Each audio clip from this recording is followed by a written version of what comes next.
Hello everyone, I am Deleep, a faculty member with the Department of Electrical Engineering, IIT Madras. Isaac Asimov is reported to have described the invention of integrated circuit as the most important moment since human emerged as a life form. Welcome to this talk titled The Story of Integrated Circuit. In this talk, I plan to cover its history from the early days of solid-state physics to 1970s when the Santa Clara Valley was renamed as Silicon Valley. I have given the references as footnotes in respective slides and also at the end of end for as suggested reading. Let us start by trying to define technology. A simple statement like technology is applied science does not do true justice to what humans had accomplished in the past. That definition is true only if we consider technology from perhaps the middle of the 19th century. So here is one definition of technology. It's the knowledge and instruments that humans use to accomplish purposes of life.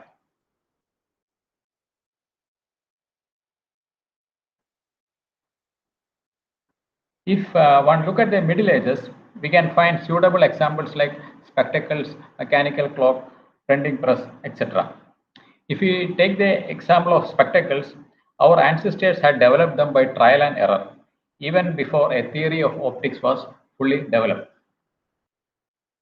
So these are artifacts which are not readily available in nature, but has to be created by means of complex processing of material or information.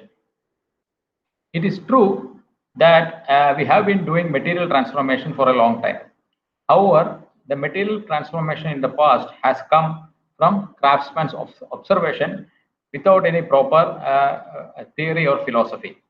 The familiar examples are paper, cast iron, gunpowder, glass, etc. So here is something which may sound provocative in the age of information technology. In reality, non-material forms of technology are useless without a material infrastructure on which to use it. Without a material base to run them, all advancements remain at the level of a beautiful algorithm or a mathematical statement. Today, all nations realize the importance of technology for their economic growth. It was during the Industrial Revolution we saw the beginning of a sustained economic growth based on technological progress. What really marks out the Industrial Revolution from any previous efflorescence was the fact that this burst of creativity did not peter out. It was sustained for the duration of the 19th century and beyond. So, as you all know, industrial development occurred first in Britain for reasons that had to do with the way the new science integrated with the culture and not simply or exclusively with the raw materials like coal, capital development, cheap labor, or technological innovation. Of course, industrial revolution resulted in more than just economic progress. One cannot ignore other aspects like colonialism. So if you look at technological solutions, some are proposed to solve some unique problems. However, econometricians, they have identified some of the technologies as general purpose technologies. So these technologies, though they were originally proposed to solve one problem, its scope was expanded and they were found capable to revolutionize other areas. So first such example was steam engine. So the new common fire engine, that's the first version of the steam engine. It was first used to pump water from flooded mines. So, but its efficiency or the amount of water which can be raised for a given weight of coal was so low that it could be used only near coal mines. Later, James Watt and Matthew Bolton, they increased its efficiency so that it could be used in copper or tin mines in Cornwall, where cheap coal was not available in plenty. James Watt also introduced a rotary mechanism which enabled its use in factories. The third generation steam engine, they were used to power locomotives. So one can see a proliferation of steam engines from mining to textiles transportation, and factory system. So a second example of a general purpose technology is electricity. The early applications of electricity were entertainment, electrical therapy, electroplating, and telegraphy, electric telegraphy. Later, it was expanded to lighting and power. Now, we even have applications like electric vehicles. So steam engine and electricity, they were widely adopted as they gave a new source of energy and power. The third example of a general purpose technology is semiconductors. As we are going to see, semiconductors, they grew out of its initial application and now they are used in a wide variety of military, computer, industrial, and consumer applications. Semiconductors are a new class of materials whose conductivity can be modulated over a large range by some external means like doping, applying light, electric field, etc. Now, let us take the case of information processing and storage to appreciate the scale of progress that semiconductors has enabled. So, the machine on the top left is ENIAC. It was an acronym of Electronic Numerical Integrator and Computer. So, the work of ENIAC was started in 1943.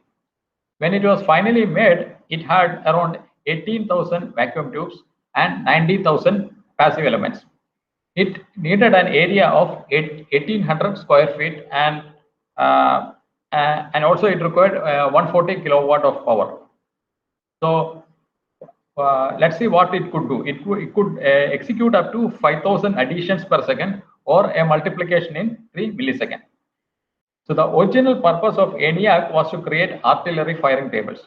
But the Second World War was over by the time ENIAC was completed in 1946. So it was first used to run calculations for building a hydrogen bomb. On lower left here, you can see the Volta chip from NVIDIA, which was released in 2017. So it has 21 billion transistors in an area of 815 millimeter square. That is almost, it occupies the entire vertical field area. So it can do 125 tera floating point operations per second by consuming only 250 watts.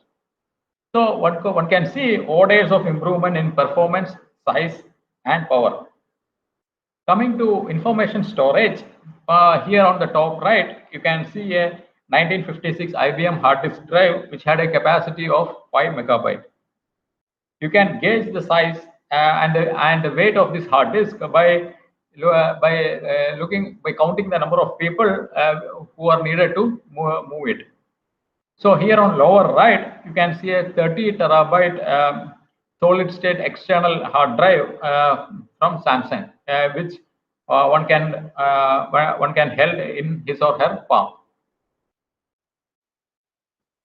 So the improvement over the years is captured beautifully by this statement by George Gilder in his book Microcosm. So he wrote, everything gets better as it gets smaller, everything gets cooler as it gets faster, everything gets cheaper as it becomes more valuable. So this was made possible because we learned to make transistors smaller, cheaper, and faster with every new generation. So this is a plot from a 2015 issue of IEEE Spectrum magazine.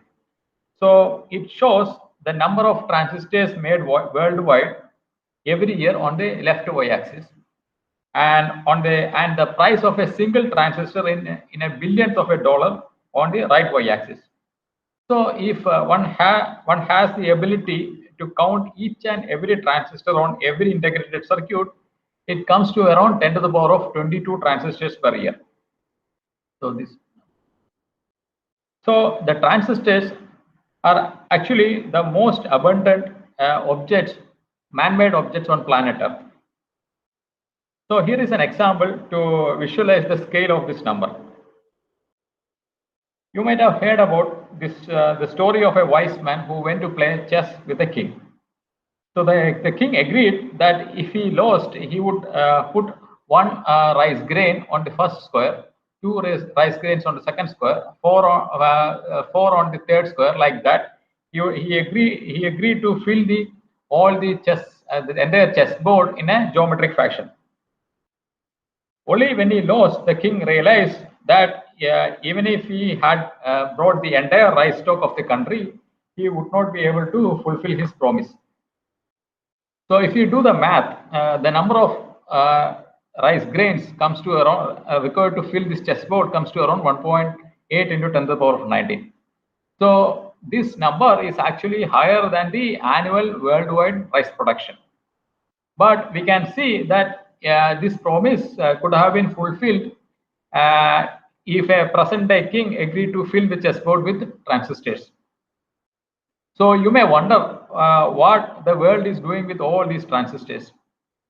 You may be watching this talk on a smartphone or a personal computer which contains more than 1 billion transistors which are invisible to the naked eye.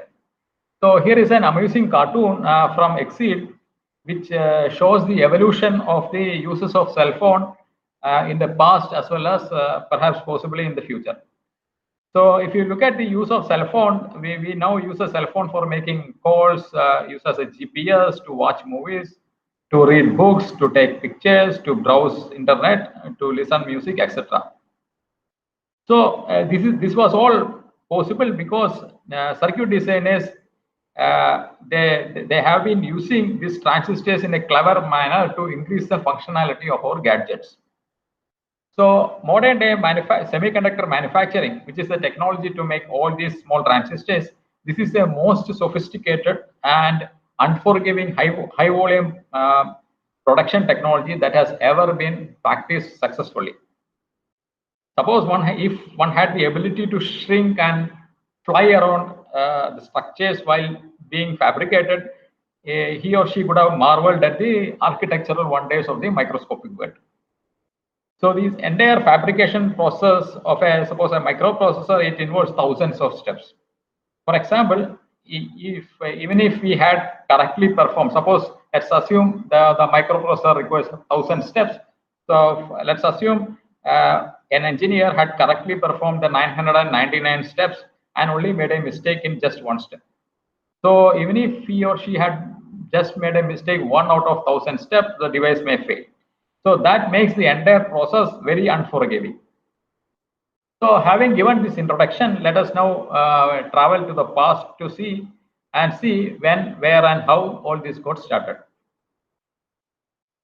Perhaps it's a relief to those listening to this talk to know that one needs to go back only 150 years to arrive at the beginning of solid state electronics. So we will see what happened between 1870 and 1920, which I call as the dark age of solid state electronics. So in 1874, Carl Ferdinand Braun, he discovered the point contact rectifier effect in lead sulfide. So that was the first semiconductor known to humans. It was not silicon or it was not germanium. So this effect is something which we now associate with semiconductor devices. So please note that this was just an observation. He could not explain the behavior. Let me also remind you that it was also a period when electrical engineering just established as a profession. Sir William Thomson, the future Lord Kelvin, he became the president of the Society of Telegraph Engineers in the same year, 1874.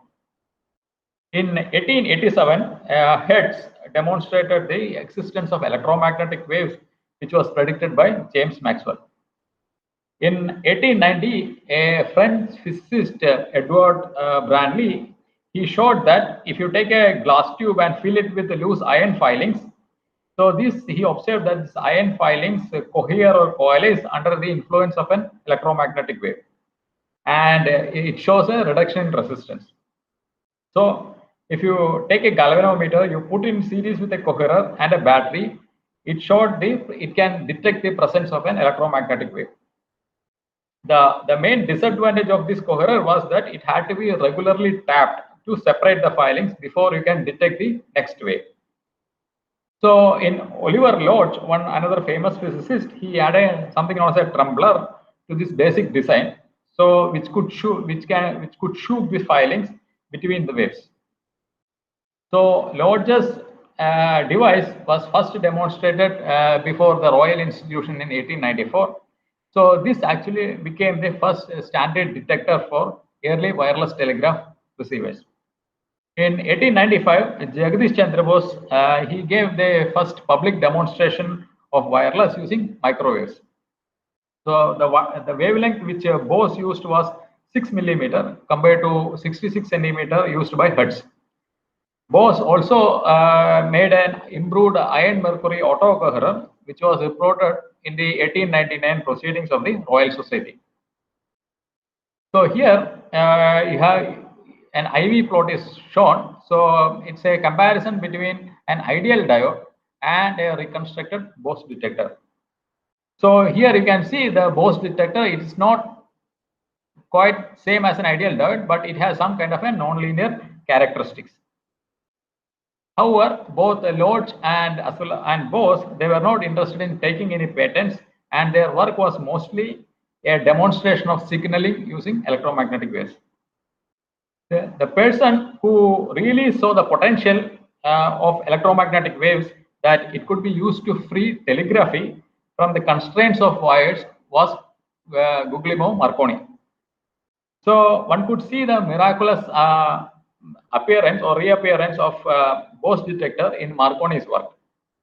He demonstrated wireless transmission across the Atlantic in 1901. Marconi shared the 1909 Nobel Prize in Physics with Carl Brown, who first discovered the point contact rectifier. In 1906, Picard he came up with a device which is known as cat whisker diode. So that is essentially it's a piece of lead sulfide crystal or lead sulfide, just the name galena. So it's a galena crystal which is made contact with a metal spring. So this metal spring looked like the whisker of a cat. So that's how it got the name cat's whisker diode.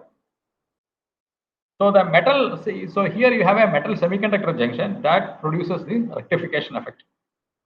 However, the trouble with this device was that only with trial and error, a user can find where to make the contact, where to make the contact of this metal spring on the surface of the semiconductor. And the performance varies widely with the placement.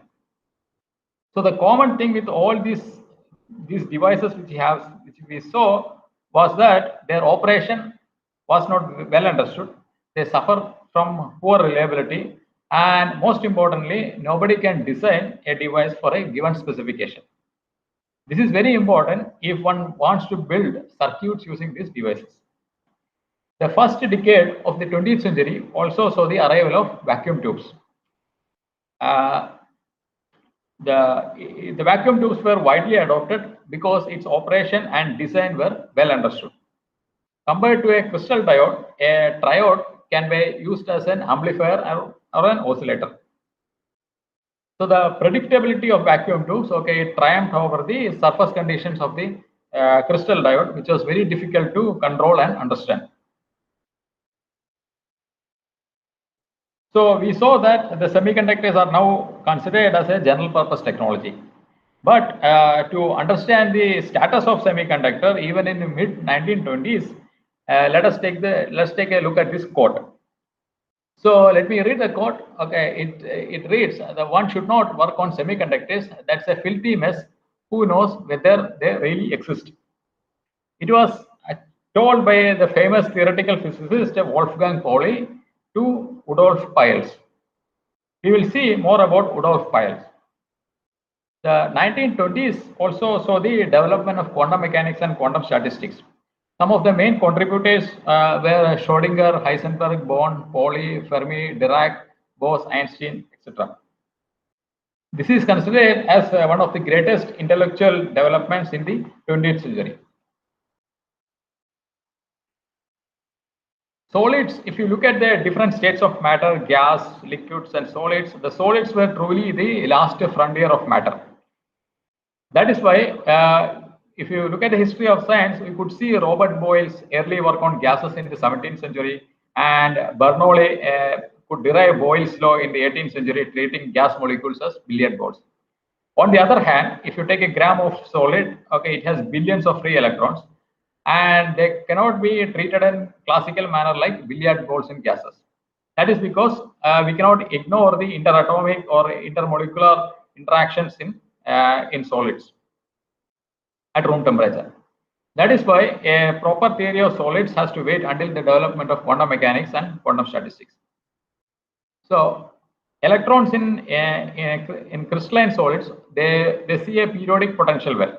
So different people like Struck, Bloch, Kronig, and Penny, they try to solve Schrodinger equation for a periodic potential well using various approximations. So for example, the Kronig-Penny model, it is taught in introductory solid state physics courses. Meanwhile, in 1929, Rudolf Piles, he was a doctoral student of Werner Heisenberg. He was trying to explain an anomalous Hall effect when he tried to measure the Hall effect on materials what we call as a p-type semiconductor. So he proposed the concept of holes, the holes, that is the positively charged majority carriers, to explain the experimental effects.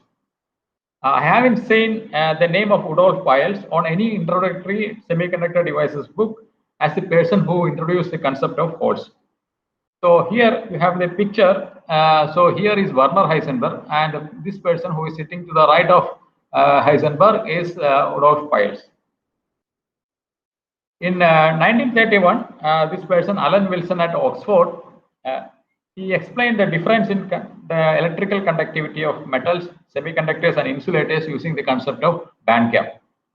He also showed that how doping, that is by adding foreign atoms, how it changes the electrical conductivity of semiconductors.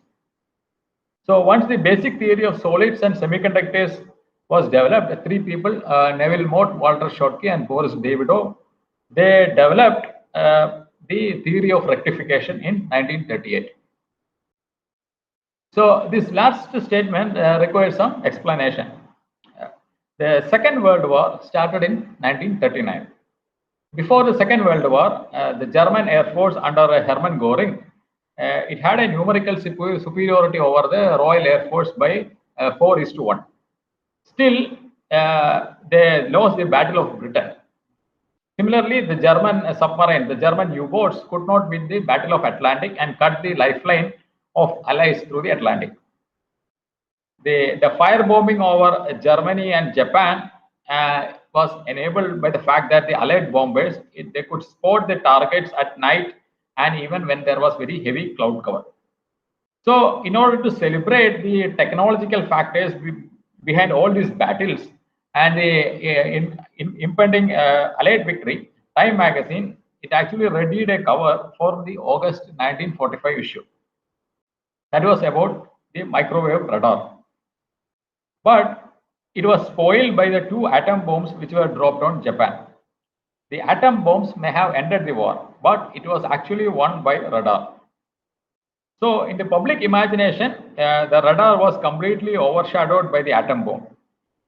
The radar operated at higher frequencies, where vacuum tubes could not be used as detectors. As experimenters approached the microwave frequencies, they found that the electron transit times and the interelectrode capacitances of vacuum tubes, they were very high, and so it prevented its use as a radar detector. So here we saw the return of the cat whisker diodes as radar detector. So by then, the metal semiconductor junction theory was well developed, and one could design cat whisker diodes for required specifications. So they found out that the purest grades of elemental silicon were the best surface to put the metal wire in order to make a cat whisker diode. Let us now move across the Atlantic to United States. So the Bell Telephone Laboratories was a research arm of AT&T Corporation, which had a monopoly on the telephone business in United States. Mervyn Kelly, he was a long-time vacuum tube researcher with Bell Labs. He became its director of research in the year 1936. So in the same year, William Shockley was recruited by Bell Labs from MIT. So William Shockley, he did his PhD in solid-state physics under Professor John Slater. So in those days, electromechanical relays were used for switching in telephone exchanges. So Mervyn Kelly had this vision to replace the electromechanical relays and the vacuum tubes in telephone exchanges with the solid state devices. So he thought that they have this advantage of no moving, and so hence no breakable parts, and they could be operated by electric pulses. So he told Shockley about this idea, and his group started to work on solid state amplifier. So they started to work on material that is a copper oxide, but they had no success. Meanwhile, the Second World War started, and the Bell Labs staff they were pulled into support war efforts. So in 1942, Shockley he took a leave from Bell Labs, and he became a director of research at Anti-Submarine War Operations Group. So what they were doing is that they were devising tactics how to counter the German U-boats, like how to improve convoy techniques, how to improve, how to optimize the depth at which the charges explode. So these were techniques what we now call as the operations research. So in 1944, Shockley left Navy to work for the War Department. So he went around the world. So at that time, he was at the B-29 base near Kharagpur for 6 weeks. So Shockley's official title was expert advisor to the Secretary of War. So he returned to the Bell Labs after the war was over. The Shockley won the National Medal of Merit for his wartime work. So it was actually the highest civilian honor, just like the Bharat Ratna in India. So when he returned, Mervyn Kelly had asked him to resume the solid state research. So Shockley and Stanley Morgan, they headed the solid state physics research division. From the radar work during the Second World War, it was known that the elemental semiconductors like germanium and silicon are the best semiconductors. So their aim was to make a field control device using silicon or germanium. So the idea of a field control device is it's very simple. Suppose there is a current flowing through a semiconductor bar. So you can control. So the goal is to control the flow by applying a transverse electric field. So its idea is as simple as like a water tap. However, the field control device research it was plagued by the problem of something known as the surface states. So these are the charge trapping sites at the interface between two solids or at the surface of a solid. However, in a later patent search also, it appeared that an inventor named Julius Lilienfeld, so he also had come up with this idea of a field control device in the early 1930s. But there was no evidence that Lilienfeld had made a working model of the device, or that the device he had proposed would even work. So there was a team who was working on this to get a solid state device. So the experiments were performed by John Brattain, Gibney on samples prepared by others. So after many attempts and failures, what Brattain did, okay, so here you can see this is Shockley, this is John Bardeen, and this is Walter Brattain. So one day what Walter Brattain did was he took a plastic arrowhead. So this is a plastic arrowhead. Then he wrapped it with a thin gold foil. Then he took a razor and he cut the tip of the plastic arrowhead so that it creates a small gap in the gold foil. So this side of the gold foil is not connected to the other side of the gold foil, and this gap was around 400 micron. So then what Brattain did is that he then pushed this plastic arrowhead into a germanium bar. So this happened in the December month of 1947, and they could see transistor action on this device. So in order to confirm this device is working as a transistor, they made an amplifier. They saw voltage again. They also confirmed by making an oscillator. So John Pierce and another employee at the Bell Labs, he named the new device as transistor, the short form of transfer of resistance. But there was a problem. So the transistor action was poorly understood. It was like it's like a deja vu moment. Like it was like the days of the crystal diodes. It was easy to make one which exhibits transistor action, but very difficult to produce one with specific characteristics.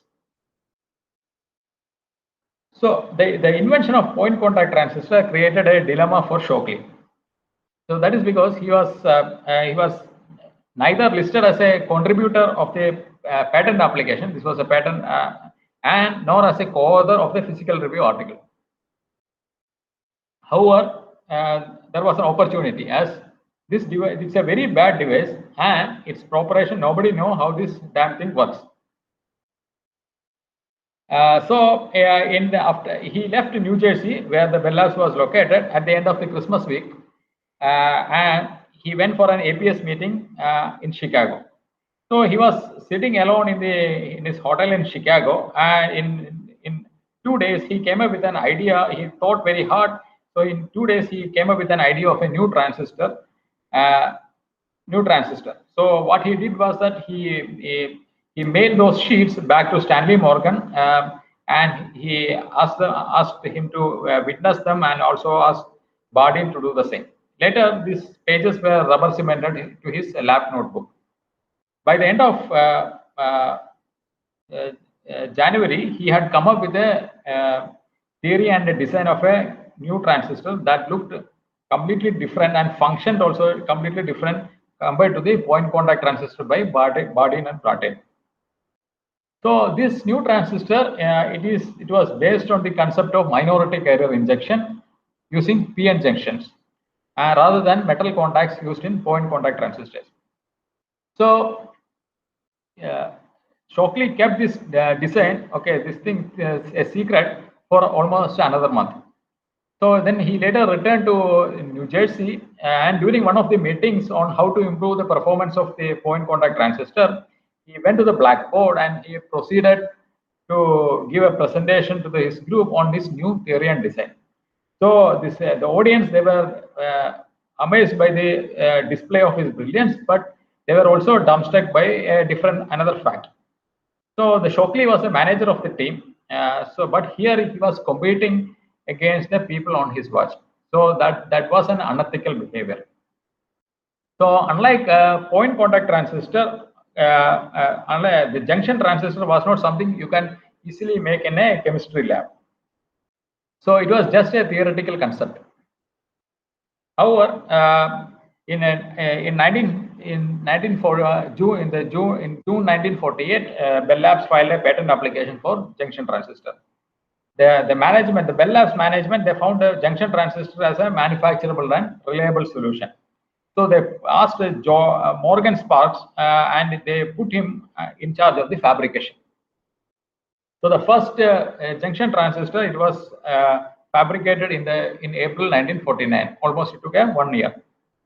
Meanwhile, Shockley also wrote this book, Electrons and Holes in Semiconductors, which was published in 1950. So this became like the Bible of physics on semiconductor devices. It was used by heavily used by anyone who wants to start working on transistor technology. So AT&T, as we saw, it had a monopoly in telephone business. So, but it decided not to become to become another monopoly on transistor technology. That is because there was an ongoing antitrust suit between the Department of Justice and AT&T. So in 1952, AT&T conducted a transistor physics and technology symposium for industry. So the transistor technology was licensed to other companies for $25,000 US dollars. So Alexander Graham Bell, who you all know as the inventor of telephone, his mother was almost a deaf, and his father used to teach elocution to the deaf. So Alexander Graham Bell had a lifelong interest in helping the deaf people. So Bell Labs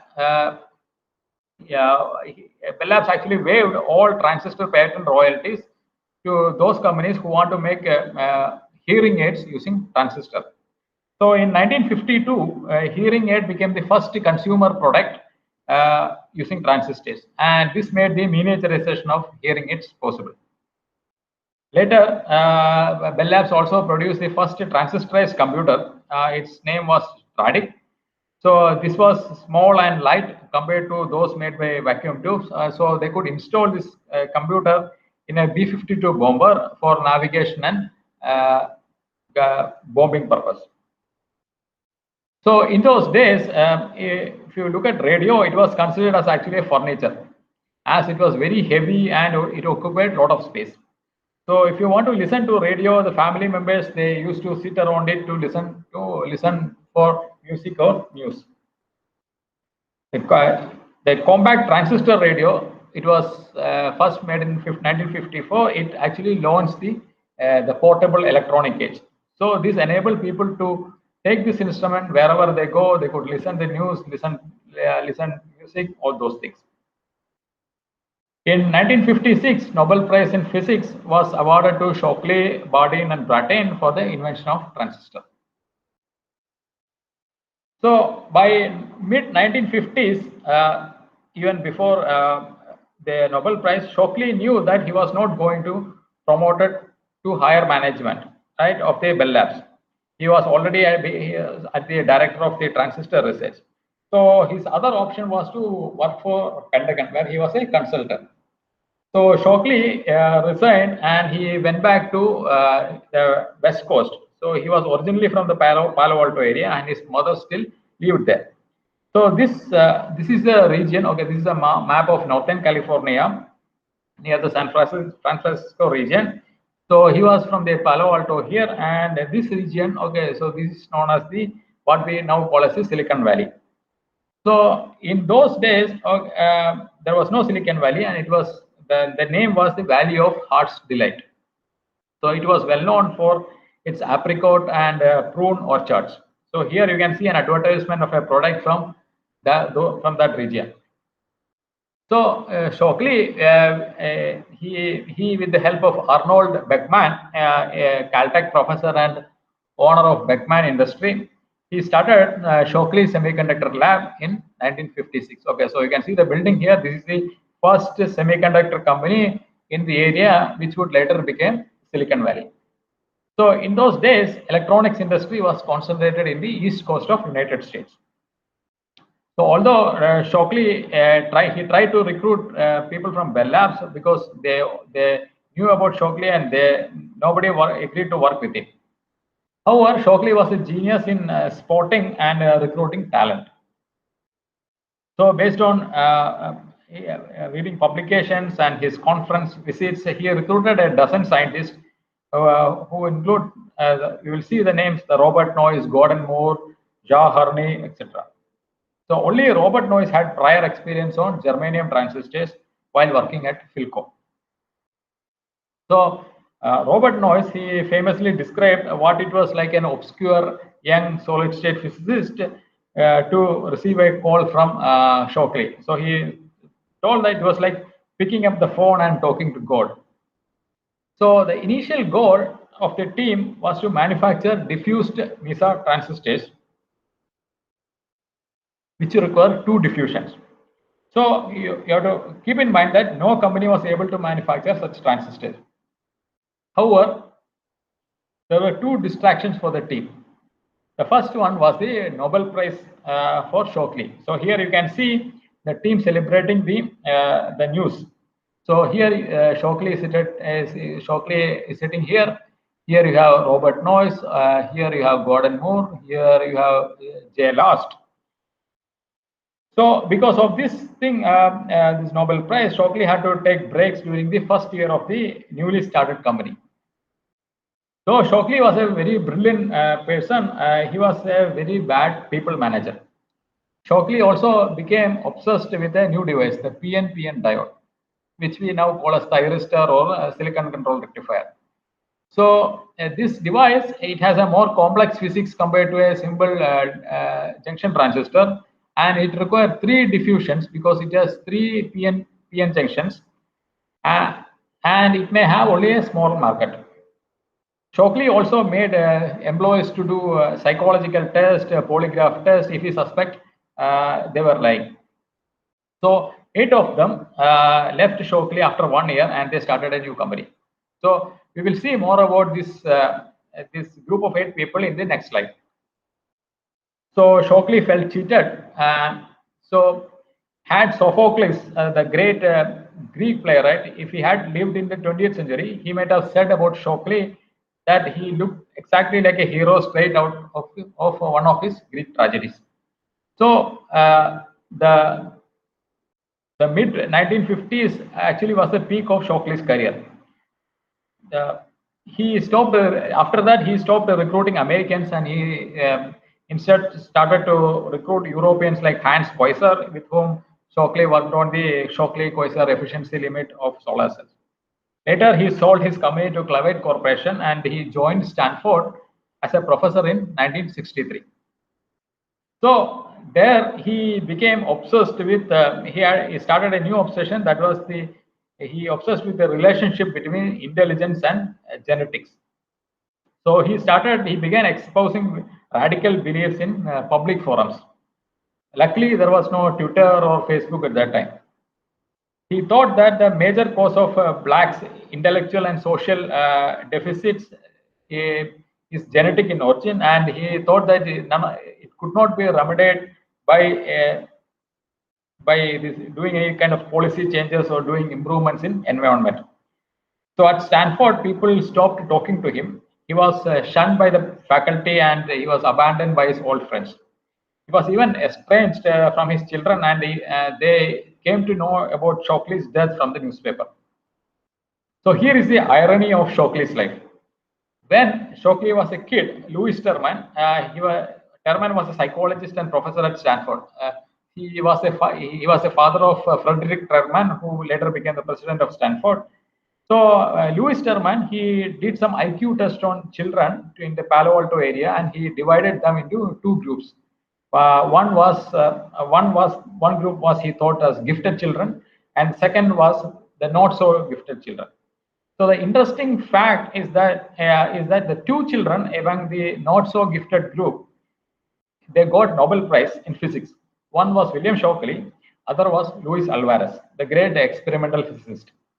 The irony was Shockley, he was a brilliant Nobel laureate and he was wrongly categorized as a not so gifted child based on his IQ test. But in his later life, he espoused ideas of connecting intelligence with race and genetics.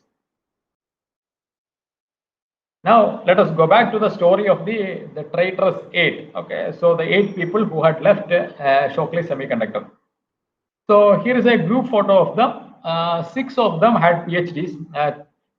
3 were physicists, 2 were mechanical engineers, there was 1 chemist and 1 metallurgist, and there was only 1 electrical engineer. Okay, let me read out the names.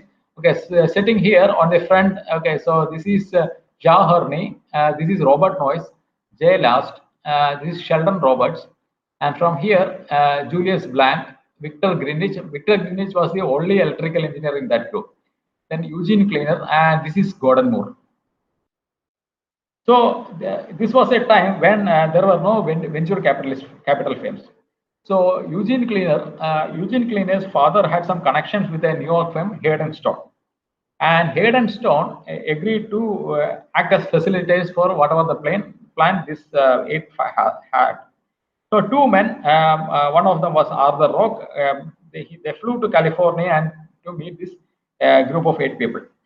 They convinced these guys to rather than going and work on different companies, why don't they stick together and start a new company or as an independent subsidiary of a big company. So however, then they looked for help, but they were turned down by 35 companies. Finally, Fairchild Camera and Instrument, it was owned by Sherman Fairchild. He agreed to support them. So the Fairchild Semiconductor was set up as a subsidiary of Fairchild Camera and Instrument Company in September 1957. The next month, on the 4th of October 1957, Soviet Union, it launched Sputnik 1, the world's first satellite. This launch actually terrified Americans, and it convinced them that they no longer had a technological lead over the rest of the world. So in order to launch satellites, it requires two important systems. The first is the propulsion system, and the next is the guidance and control system. At that time, the propulsion technology of the United States was lagging behind the USSR. So there was a great interest to see if the weight of the airborne components in the guidance and control system could be reduced, as it lessens the burden on the propulsion system. So it was decided to micro-miniaturize the airborne components, as it would reduce the size, weight, and increases the reliability. So Fairchild was at the right place and at the right time. So they decided to put two teams to manufacture the diffused MESA junction transistor. One team for NPN transistors, other team for the PNP transistors, and to see who comes first. So the NPN team, it was under Gordon Moore. It came first, and within a year, Fairchild was able to make and sold and to sell the first transistors to IBM for $150 a piece. So these transistors were used to make a guidance computer for the B-70 bomber.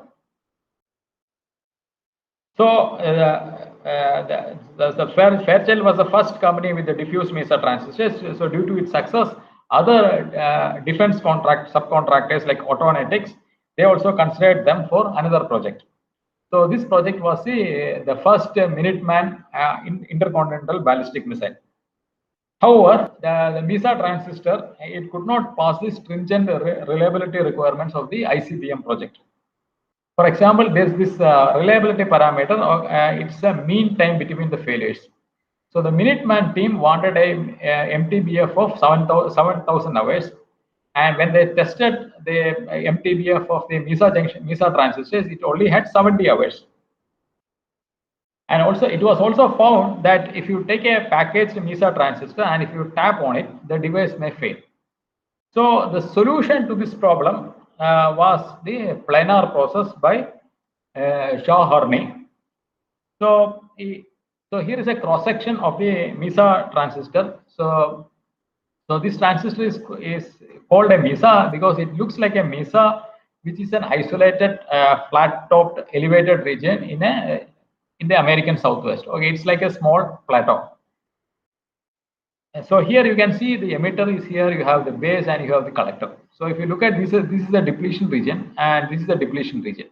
So all these depletion regions of a MESA transistor are exposed to air. So now we know that if you leave it like that, it leads to large leakage currents. And also this metal can, right? So metal can contain small metal particles, which on tapping, it gets released and shorts these junctions. However, in the planar process, okay, the surface is passivated by a silicon dioxide. It covers all the junctions. So here you can see a comparison of current gain between a MESA transistor and a planar transistor. Although they match at very high currents, collector currents, at medium and small currents, the planar process is much superior to the MESA transistor because due to the low leakage currents. So the planar transistor, it satisfies the requirement of the Minuteman ICBM program. And this planar process, the invention of the planar process, it is considered as the most valuable patent in IC history. That is because we will see later that it made the integrated circuit a reality. So integrated circuit is actually a logical extension of a discrete solid state transistor. Now let us see how Bell Labs missed the invention of integrated circuits.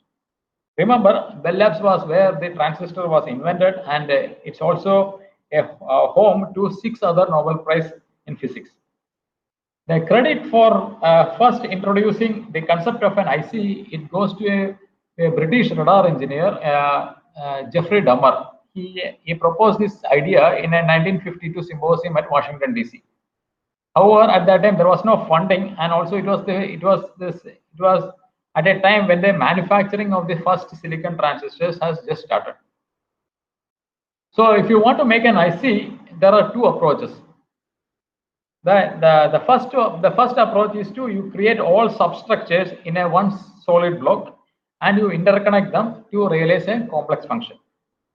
So here is where the experience and intuition failed Bell Labs.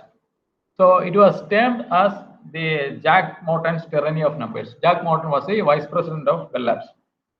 So that's a belief that the probability of a failure, it will be more if you are building a system with more devices and more interconnection on a single piece.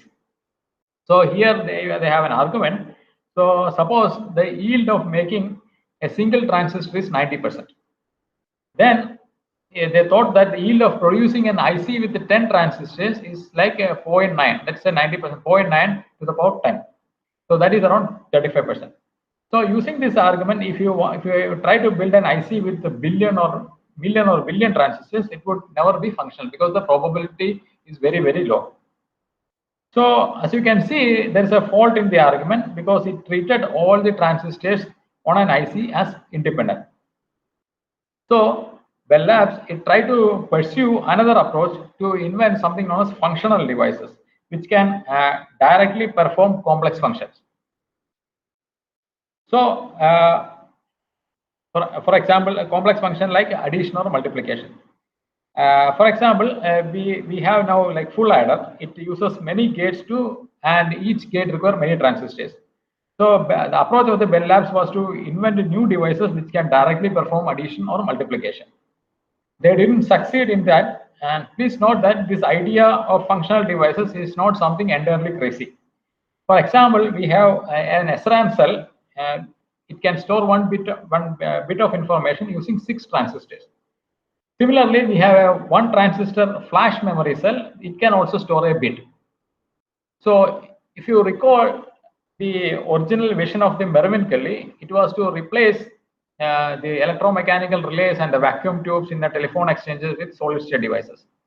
That vision of Mervyn Kelly was realized only in 1964 when they made the first telephone exchange with all transistor parts.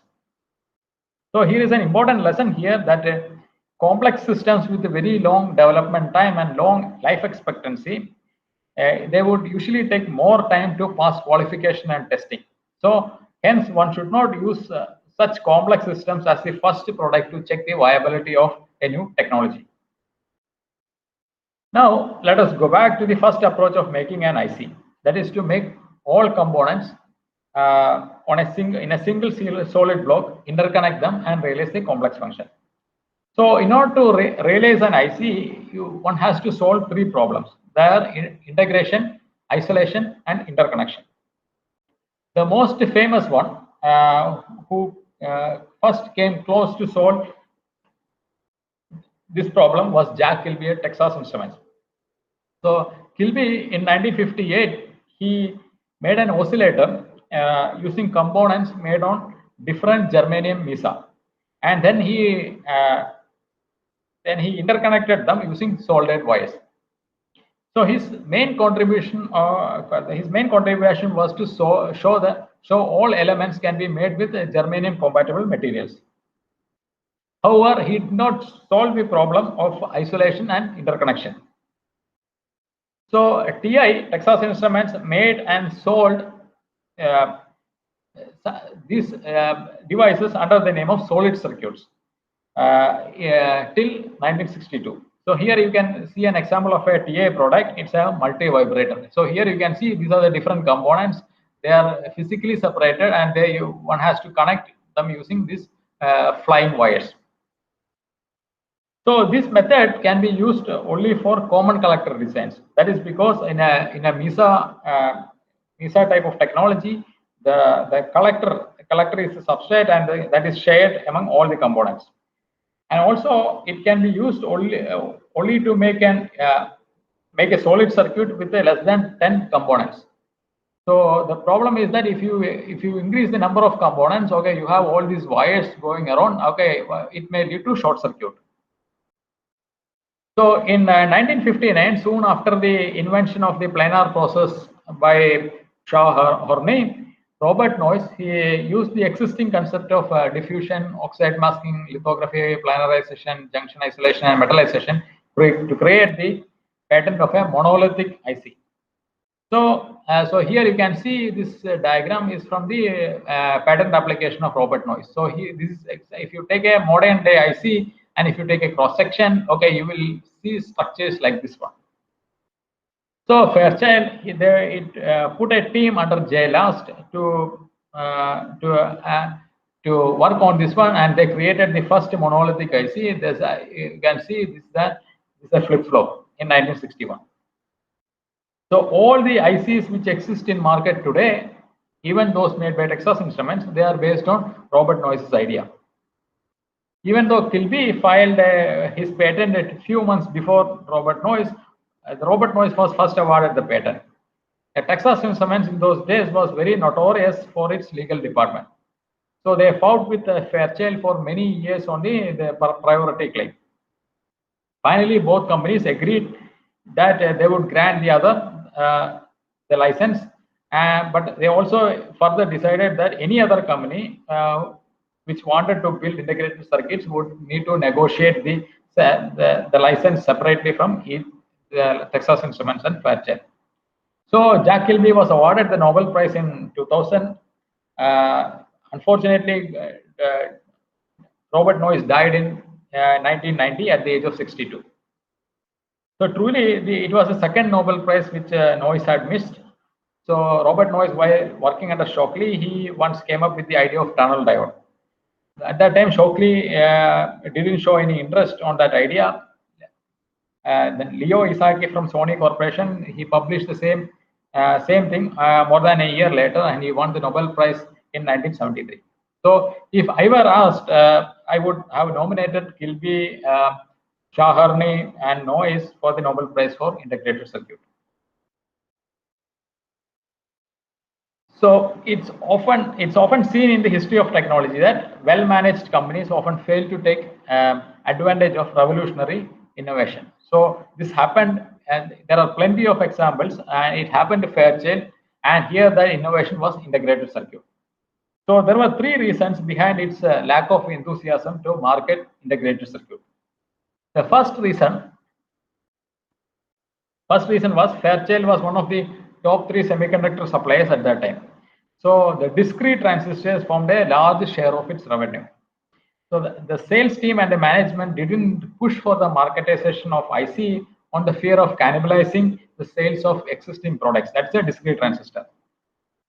The second, so the circuit designers or the system designers, they used to buy discrete transistors to make the printed circuit boards. Second reason was that the circuit designers, they feared of losing their jobs with the adoption of IC. They thought that all this circuit design job, okay, it may go into the semiconductor companies. So please don't think that I am making this up. So you can read this on this in the reference books listed at the end of the presentation, or you could even refer to Jack Kilby's Nobel Prize acceptance speech. He also mentioned the same thing. So luckily, no circuit or system designers, they went around smashing any ICs like the old Luddites. The third reason was actually a real technical one. So it was agreed that silicon was good for transistors, but it may not be the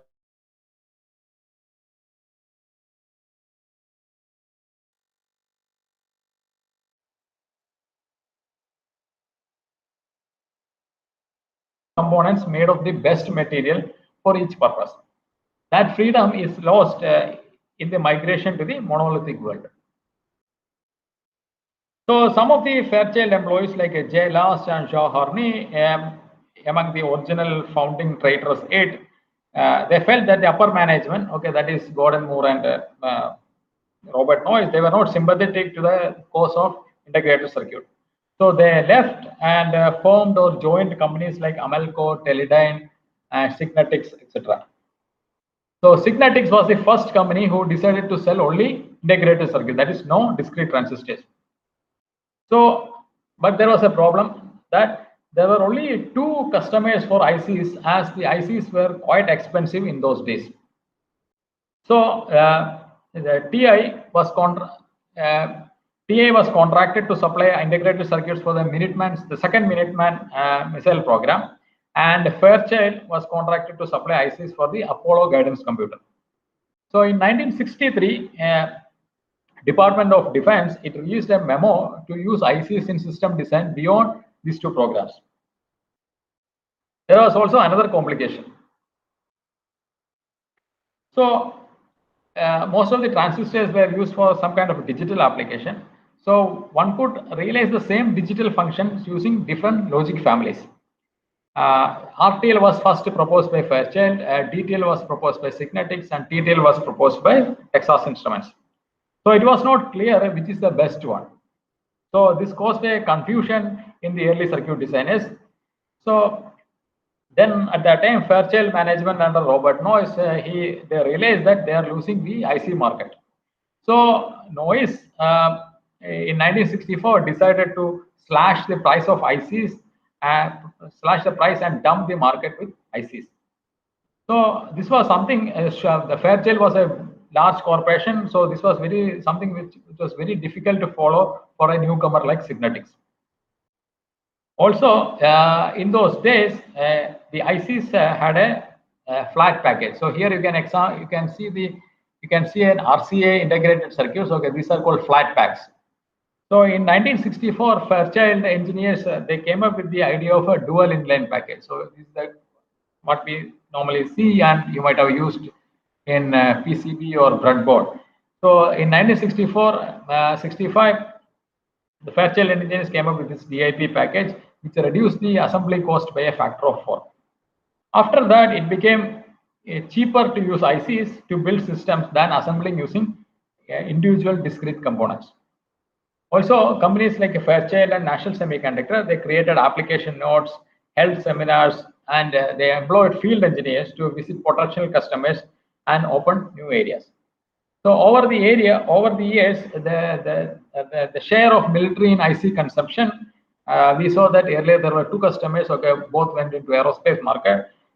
So over the years, the share of military in the IC consumption, it came down as other areas started using more and more ICs. In mid 1960s, Gordon Moore, he was the director of research at Fairchild. So in 1965, he made a remarkable observation in one of its electronics magazine articles. So that observation is what is now called as a Moore's law. So now let us see how he made that observation. So what he did was he took the price of various ICs in production. Then he plotted the relative manufacturing cost per component of each integrated circuit in y-axis. That is, suppose there is an IC with a $100 price, and suppose that IC had 100 components. So relative manufacturing cost is 100 over 100, that is 1. Then he plotted that price relative manufacturing cost of all ICs against the number of components per integrated circuit. So he plotted that for 2 years, 1962 and 1965. So he got a U-shaped curve.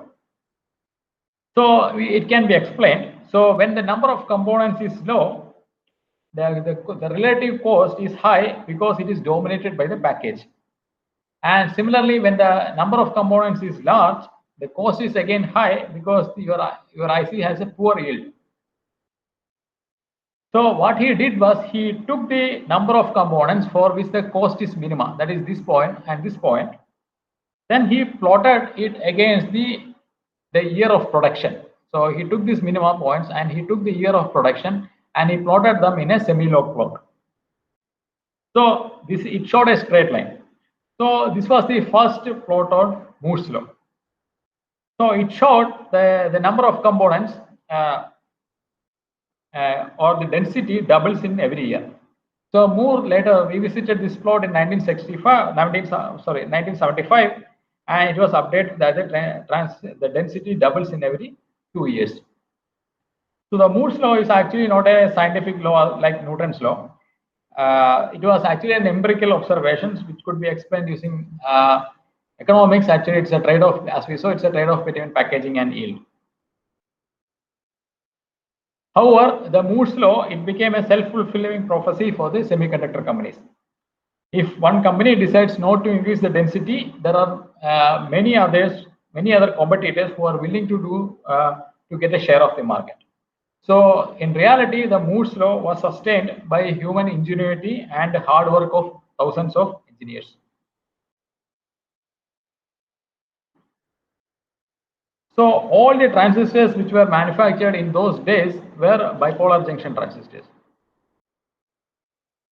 In 1960, Muhammad Atala and Davon Khan at Bell Labs, they came up with the idea of MOS device. Okay, this is metal oxide semiconductor transistor. However, a bipolar junction transistor was made using epitaxy. It got the attention, all the attention in that year. The beauty of the MOS is actually it was easier to scale than a bipolar junction transistor. So here you have a cross section. Here you can have see a MOS device. So the critical dimension of a MOSFET is the gate length. This is the gate length. While the critical gate dimension of a bipolar device is the base width. So here you can see this critical dimension is in the lateral dimension, and one could this can be made smaller using lithography. And on a single wafer, you can have MOSFETs with a different gate length. They can coexist. But for the bipolar junction transistors, this is a vertical dimension, and it is controlled by ion implantation or diffusion. So it is very difficult and expensive to make bipolar junction transistors with a different base widths on the same wafer. Also, MOS is a symmetric device, right? You can interchange source or drain. Its dopings, they are identical. But the bipolar junction transistors, it's a structurally asymmetric device, right? You can see the size and the dopings, they are all different. So that is why you cannot interchange the emitter and collector by bipolar junction transistor in a circuit. However, the early bipolar MOS devices, okay, actually they were very slow compared to bipolar transistors because the gate lengths were longer than 10 micron. The early MOSFETs, they also had another problem. So we now have a parameter known as threshold voltage of a transistor. That is typically referred as the amount of gate voltage required to turn on the transistor. So the early MOSFETs had a threshold voltage instability problems. So this problem was later traced to sodium ion contamination by a group of Fairchild researchers, Deal, Snow, Grove, and Sa. So you can see Bruce Deal, Snow, and Grove, who later became the CEO of Intel. So Frank Van Laas, another Fairchild researcher, he invented CMOS logic family by combining a PMOS and an NMOS device. He showed that it resulted in an ultra low power logic. But Fairchild, it showed very little interest, so he joined another company, General Microelectronics. So the MOS was initially used only in watches, calculators, and memory due to low power consumption. Now, 90% of all semiconductor revenue, they are from MOS-based devices. And MOS transistors were later adopted even for high-speed devices like the mainframe computers in the mid-1990s. By mid-1960s, Fairchild became the second or the third largest semiconductor company in sales behind Texas Instruments. Robert Noyce, he became the vice president of the mother company, the Fairchild's Camera and Instrument. The Fairchild Semiconductor was the subsidiary. The Fairchild Semiconductor was the cash cow of the parent company. And in the intervening years, many people left Fairchild and they started their own companies. So it has been often said that Fairchild's problem was that it produced more entrepreneurs than products. So it was widely believed that Robert Noyce would become the CEO of the Fairchild Corporation, but it didn't happen. So Robert Noyce decided to quit Fairchild. Then he met Gordon Moore. Gordon Moore also said he would come with him, and both left Fairchild in the year 1968. So they considered various name combinations, and they finally decided that the new company would be called Intel. So this time, they didn't face any issue in raising capital like what they had faced while starting Fairchild. That is because they had built and run a company that is the Fairchild that grew into a $150 million enterprise. So noise and mood, they wanted to start a new company with a different product portfolio. That is to create more high value and difficult to make products compared to rather than entering commodity market where you have very easy to make, very easy to copy and low margin products, which is a portfolio of Fairchild. And they also made sure that the culture and their culture and philosophy of the new company is in such a way that the new company Intel won't become like another Fairchild. So Intel decided to make bipolar and MOS random access memories using silicon gate technology. So until then, for most transistors, it was used. The gate material was aluminum. So what is so special about memories is that the memories are the easiest type of LSI circuits. LSI means that those are circuits which are more than 1,000 components. So memory is a very regular. It's a regular array. So it is just to you replicate the same pattern. So they thought that the memory is the easiest LSI circuit to build.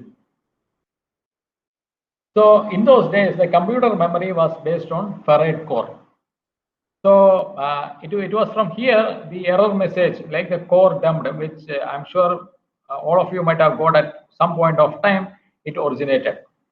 So Intel aimed to make a semiconductor memory. Intel decided to make semiconductor memories with a price reduction of 100-fold. So in 1970, it made this chip 1103. It was a 1 kilobit DRAM chip using silicon gate most devices. So it was the first semiconductor memory that was made in high volume, and also it could challenge the core memory on price. So this was truly the birth of LSI era, and it killed the magnetic core memory business. So here you can see an advertisement from Intel on those DRAMs. In the year 1969, Intel got a request from a Japanese company, Busicom, to develop chips for their high-performance calculator. So the standard calculator in those days, it used to have around 6 chips. Each chip had around 600 to 1,000 transistors. What Busicom had in mind was a very complex calculator, and it required 12 to 15 specialized chips, and each chip would require 3,000 to 5,000 transistors. So Intel engineers, they looked at the design. They found that they could simplify the design with 4 chips, and they could realize that these 4 chips, okay, it could do much more. It was more like a general purpose chip which could do any other application other than calculator. So the Busicom executives, they chose the Intel's design over their engineers' design. Later, during one of their price negotiation meetings, Intel told them that okay, they will reduce the price provided they will get back the design rights from Busicom on the condition that Intel won't enter in the calculator business. Later, in the year 1971, Intel announced the microprocessor with a very bold advertisement. You can see it announcing a new era of integrated electronics. So you can have a microprobable computer using 4 chips. So most of the early microprocessors, they were used as control devices, not in computers. So the computers in 1971, they had the size of a refrigerator, and it used to cost tens of thousands of dollars. So things changed when IBM chose 8088 for the personal computer in 1981. So though we saw that Intel started off as a memory maker, it decided to leave the DRAM business in 1985 after losing the business to Japanese companies and having its share dropped from almost close to 100% to around something like 2%. So in the early 1970s, it saw the transformation of the Valley of Hearts Delight. That's the Santa Clara Valley to a region mushroomed with the semiconductor companies. So things have changed so much that it became easier to start a company compared to the mid 1950s or even now. So the amount of capital investment required to start a advanced fab was low compared to three to $4 billion, which is needed now. Second was the formation of a class of companies called as equipment manufacturers who makes diffusion furnaces, lithography tools, etc. Third, venture capitalists, okay, they started encouraging bright people with a new idea to quit and launch a startup. So in 1971, Dan Hoffler, he introduced the name of Silicon Valley in a series of articles in this in electronic news. So, but in reality, it was not Silicon Valley; it was actually Fairchild Valley. So here is what Steve Jobs. He started his career in the early 1970s. He told about Fairchild. So mirrored like a Fairchild semiconductor was like a ripe dandelion. You blow on it, and the seeds of entrepreneurship spread on the wind. So in this picture, when he started his career in 1970s, Steve Jobs considered Robert Noyce as his mentor. In this picture, you can see various semiconductor companies and their relationship and their connection to Fairchild. So some of them were not successful. Some of them were quite successful. Like you can see Intel here. You can see Advanced Micro Devices here. There are other companies. Okay, they were merged with other companies or they were acquired by other companies, and some were not successful. So William Shockley, the person who brought silicon to Silicon Valley, he lived long and close enough to see his child, the semiconductor industry, grow into an economic miracle without him. The ones he recruited for the Shockley Semiconductor Lab, most of them became millionaires. So these are some of the other revolutionaries who brought other innovations which helped semiconductor to proliferate into other areas. So in 1960s, the silicon technology was optimized for digital products. So here you can see Bob Whittler, the legendary circuit designer. He, with the help of Dave Talbot, a process engineer, they moonlighted the analog process development at Fairchild. So this resulted in the creation of basic blocks like current mirror to more complex blocks like op amps and voltage regulators. So here is the 4004 design team at Intel. Okay, so you can see Ted Hoff, Stan Mesa, Federico Fagin, Shima. He joined from Bisico. So here you have Fujio Masuoka at Toshiba. He came up with the idea of flash memory, both the NOR and the NAND flash memory. So here we have Jayant Baliga. He is a distinguished alumnus of IIT Madras. He introduced IGBT, which made it possible for solid-state switching of thousands of amps of current or hundreds of volts. So here we have Bob Dennard from IBM. He came up with a methodology of scaling MOSFETs. So this Dennard scaling was a principle which powered Moore's law for almost 30 years. He also invented the one transistor DRAM cell. So here it's Takashi Mimura from Fujitsu who introduced a HEMT, which helped in satellite communication. So here we have the Maurice Chang, the founder of TSMC. He started the new business model, the pure play foundry business, which made possible for companies like Nvidia, Qualcomm, Apple, and many others to sell chips without owning a fab. So this group of gentlemen from Bell Labs, NASA, and NEC, they came up with the idea of a charge-coupled device and CMOS image sensor, and they won the Nobel Prize. So a natural question may come to any viewer's mind is that, okay, where are the women? So here we have Lisa Su. She is the current CEO of AMD. Her distinction is that she is the only woman CEO of a major semiconductor company ever since the industry has started. So here's a small disclosure. Once upon a time, she was my fourth line manager and VP of our division at IBM Microelectronics. So microprocessor, it introduced software to the semiconductor industry. So this slide is actually on the importance of technology for system level performance. This slide is from Lisa's plenary talk at IEDM 2017. So AMD system designers, they looked at the improvement in the energy per operation and density of their microprocessors across different process nodes. So they found out that the both metrics it doubles in every 3.6 years. So what they did is that they try to break down the improvement and to see where are the contributions coming from. So they made this table, this one. So you can see different areas like compilers, power management, microarchitectures, and the rest. So if they have found out that almost like 60% of the improvement it comes from technology, right? 40% it actually comes from the transistors with higher performance, lower power, and smaller in area. 12% from the increase in die size, and around 8% from the additional thermal design power. So this is perhaps a lesser known fact to students of system design and software. Perhaps I should also bring another evidence from Apple.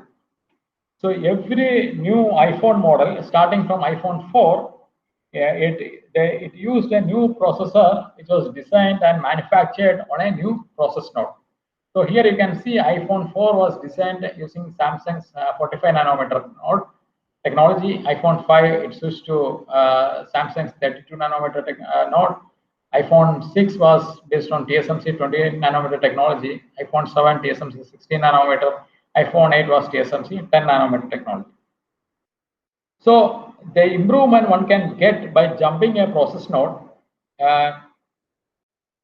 it cannot be obtained by any single circuit or system level optimization. If that were the case, it means that there is a lot of scope of improvement in your current design. This table shows the how the business model changed in the semiconductor industry. In 1950s, like the companies like Shockley Semiconductor and Fairchild Semiconductor, they had to do everything in-house, including the design of fabrication equipment. Now we have firms which are specialized in packaging, EDA tools, IP provider, etc. So EDA tools it became important in 1970s when large-scale integration, that is more than 1,000 transistors, was started. There are still IDMs, okay, like Intel and Samsung, who design, manufacture, and sell their chips. So they do all these things in-house. There are other class of companies known by the name known as fabless companies like Qualcomm, Nvidia. They design and sell their chips, but they outsource the manufacturing to foundry companies like TSMC, Global Foundries, UMC, etc. This table shows how the fortunes changed in the semiconductor market. So here the entries in the white are US companies, orange are Japanese companies, blue are European companies, and green are Korean companies. So in 1950s, all were American companies, and all these companies supplied only discrete transistors. You can see TI in the top 10 in every decade. In 1980s, we saw the domination. We saw the Japanese companies dominating the market. So Intel was the top semiconductor company from the early 1990s. Only in 2017, Intel lost the top spot to Samsung due to high DRAM prices and also high demand in DRAM for DRAMs. The second decade of the 21st century, it saw the presence of fabless companies like Qualcomm and Broadcom in the top 10 list when smartphones became the driver of semiconductor industry. Now let us take a look at the entire ecosystem, the flow of the products and its usage. So in so this is from 2017. So then the semiconductor industry was around 420 billion US dollars. So it is it is fed by raw materials and equipment, which is worth around 82 billion dollars. And all the semiconductor products, okay, these are mainly used by the electronics industry, which is worth 1.5 trillion dollars. And these electronic systems, okay, these are being in turn used by the 6.5 trillion dollar IT, telecom, and broadcasting service industry. So this is the inverted pyramid structure. Okay, the size and the number of people employed, it grows as we go up the chain from here to here. So you can see it literally spans from sand to services. So among these semiconductors, logic and memory, they make the biggest share. So other categories are analog, optoelectronics, discrete semiconductors, and sensors. So please note that LCD and solar panels, although most of the solar panels are made by silicon. Okay, so those revenues are not counted as part of the semiconductor industry.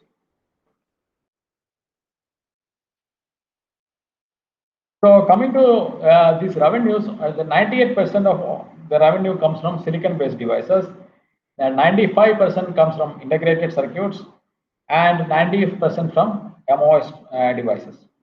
So in the early days of the semiconductor industry, the main driver or the main consumer was military. Then it was the computer industry, and now it is the smartphone companies. So 20% of all semiconductors in 2017 they were consumed by Samsung and Apple. So before concluding, okay, let me show this advertisement. Okay, this is from General Electric in the early 1950s. So it shows a person is looking, and on this table there's a vacuum tube and 4 transistors, discrete transistors.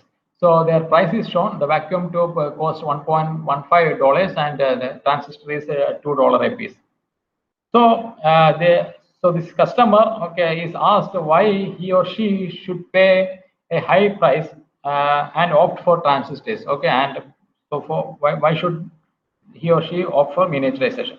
So you imagine a world where everyone had made that decision in favor of vacuum tubes. So in that world, with no transistors and no monolithic ICs, most of the electronic systems we see today would not have existed, or they would have existed at a different energy per operation, density, functionality, and cost point. The key idea which made integrated circuits and VLSI possible was a planar process by Shaw Herning. Kilby's invention solved only integration, okay, only integration and leaving out the isolation and the interconnection problems. So the scope of the Kilby's invention was limited, and even Texas Instruments discarded after few products like multivibrators. So if your aim is to win Nobel Prize, you should stay healthy and live long. Life is not always fair, as had happened with Robert Noyce. The recurring theme in the history of technology or business is that well-managed companies often fail to take advantage of their own revolutionary innovation. We saw it happened with Bell Labs, it happened with Fairchild. So here is a small take-home assignment. If you want to further explore this field, you don't need to submit the answers to me. The first one is, okay, if you look at the history of human civilization, okay, you might have studied about Stone Age, Bronze Age, and Iron Age. So why was there no semiconductor age? So some scientists think that, okay, if successful physics had ever took place anywhere, then it would have inevitably happened in something like our way. So this way of thinking or the philosophical position is known as inevitabilism. So in that respect, I think technology is different, and it is more like evolutionary biology, where contingency played an important role. So what do you think were the contingent events that led to the adoption of transistor or integrated circuit? So in order to make an IC from all the way from converting sand to a chip, okay, one had to develop many unit process steps like oxidation, diffusion, metallization, etc. So among all these different operations, okay, which ones reached the semiconductor industry as a result of knowledge developed and transferred from academia? So now, yeah, United States, South Korea, and Taiwan, they are the countries which lead in advanced semiconductor manufacturing. South Korea and Taiwan were very poor at the time of India's independence. So how did they succeed in semiconductor manufacturing? So you can look for other cases where well-managed semiconductor companies fail to take advantage of revolutionary or disruptive innovation. There are plenty of examples. So next one is about you please try to identify others with Nobel disease. Okay, let me define what I mean by noble disease. Okay, this is when Nobel laureates they use their prestige and clout from one area to push often quark or regressive ideas in other fields. We saw the case of William Shockley. There are many others, but I would like to pick an electrical engineer and a Nobel laureate, that is Marconi. So in his Marconi, in his later life, he returned to Italy. He was a very successful and a very famous person. So his prestige abroad, it continued to be an very important thing for Mussolini's foreign policy, like the invasion of Ethiopia. So the irony was that Mussolini, who is considered as the father of wireless communication, who did so much to bring distant parts of the earth and humans closer together, he became a conformist and gave support to a fascist dictator in his schemes to divide people based on ethno-nationalism. I would say Marconi was very lucky to have died at the age of 63 in the year 1937. So this happened at the peak of Mussolini's rule. He was given a state funeral, and Mussolini even walked in the funeral parade. So in case if you don't want to try anything above, you can think why there are very few tragic heroes in Indian myths compared to many one can find in Greek or other epics. So these are the additional list of references. I have selected 10 best in my opinion, in case if you want to read more. So here you can see Shockley's biography, which is titled Broken Genius. This is the biography of Robert Noyce. So thank you for your attention and watching this talk. I would be glad to receive the feedback.